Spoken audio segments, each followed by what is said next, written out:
জুলাই আগস্টে বৈষম্যবিরোধী ছাত্র আন্দোলন চলাকালে গণহত্যার অভিযোগে গ্রেপ্তার মন্ত্রী প্রতিমন্ত্রীদের হাজির করা হচ্ছে আন্তর্জাতিক অপরাধ ট্রাইব্যুনালে। সেখানে রয়েছেন সহকর্মী সাবরিনা মজুমদার। সরাসরি চলে যাচ্ছি তার কাছে। সাবরিনা, আপনার কাছে সর্বশেষ কি তথ্য রয়েছে আমাদের জানাবেন।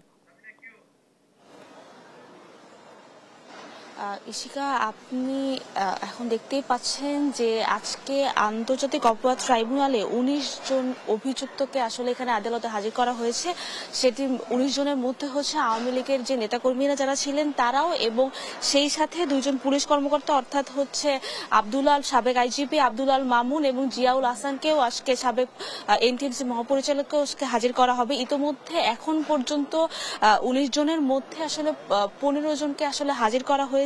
প্রথমে আসলে আসেন এখানে ডক্টর দীপুমণি, এবং দীপুমণি আসার পর একে একে আসেন হচ্ছে শাহজাহান খান, এবং এর পরবর্তীতে হচ্ছে হাসানুল হক ইনু, এরপর জুনায়েদ আহমেদ পলক, জাহাঙ্গীর আলম চৌধুরী, এবং সেই সাথে সাবেক আইজিপি আব্দুল আল মামুনকেও হাজির করা হয়েছে।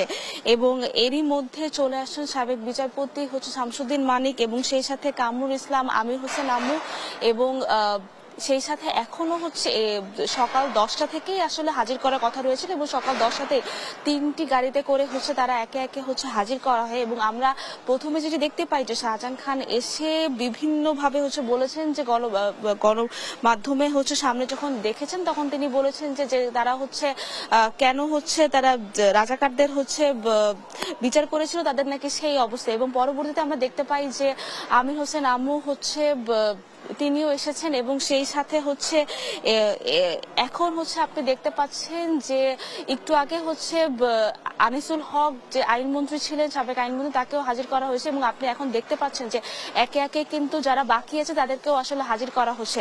এবং আজকে আন্তর্জাতিক অপরাধ ট্রাইব্যুনালের প্রসিকিউশন তারা হচ্ছে 2 মাসে তদন্ত প্রতিবেদন দাখিলের সময় নিয়েছিলেন। তো আজকে হচ্ছে শুনানিতে হয়তোবা তারা আরো কিছুদিন সময় দিবে, এবং তদন্ত প্রতিবেদন তারা যেটি বলেছিলেন যে তারা যেহেতু আওয়ামী লীগের সরাসরি সম্পৃক্ততা রয়েছে, আওয়ামী লীগ নেতাকর্মীরা যারা ছিলেন তাদের নির্দেশেই আসলে এই জুলাই আগস্ট গণহত্যায় যে সংঘটিত যে গণহত্যা হয়েছে সেগুলো তারা ঘটিয়েছে, এবং তাদের সেই জন্য তারা হচ্ছে একটু সময় নিচ্ছেন যে তাদের বিরুদ্ধে একদম কঠোর এভিডেন্স তারা যাতে কালেক্ট করে একদম আদালতের প্রসিকিউশনে আসলে দিতে পারেন। এখনো আপনি দেখতে পাচ্ছেন যে আসামিদের কিন্তু হাজির করা হয়েছে, এবং কাঠগড়াতে হচ্ছে যে তারা কিন্তু হচ্ছে যে সেই ইতোমধ্যে হচ্ছে একটু আগেও হচ্ছে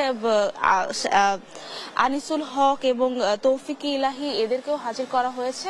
এবং সেই সাথে এখন হচ্ছে আপনি দেখতে পাচ্ছেন যে কাকে হচ্ছে এখন আদালতে নামানো হবে সেটির জন্য হচ্ছে পুলিশ এবং তারা দাঁড়িয়েছে, এবং পুলিশেরও কিন্তু সেই সাথে হচ্ছে নিরাপত্তা রয়েছে। এবং একে একে হাজির করার পর 12টার দিকে হচ্ছে বিচারপতিরা যখন আসবেন তখন হচ্ছে শুনানি শুরু হবে। এবং শুনানিতে আমরা যতটুকু চিফ প্রসিকিউটরের কাছ থেকে শুনেছি সেটি হচ্ছে যে তারা হচ্ছে তদন্ত প্রতিবেদনের জন্য সময় নেবেন।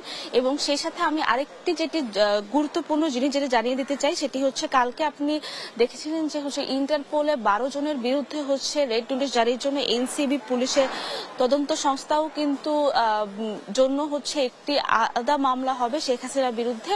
তো যখন শুনানি হবে তখন আমরা আপনাকে জানাতে পারবো যে হচ্ছে শুনানিতে প্রসিকিউশন কি বলেছেন এবং ট্রাইব্যুনাল কি নির্দেশ দিয়েছেন।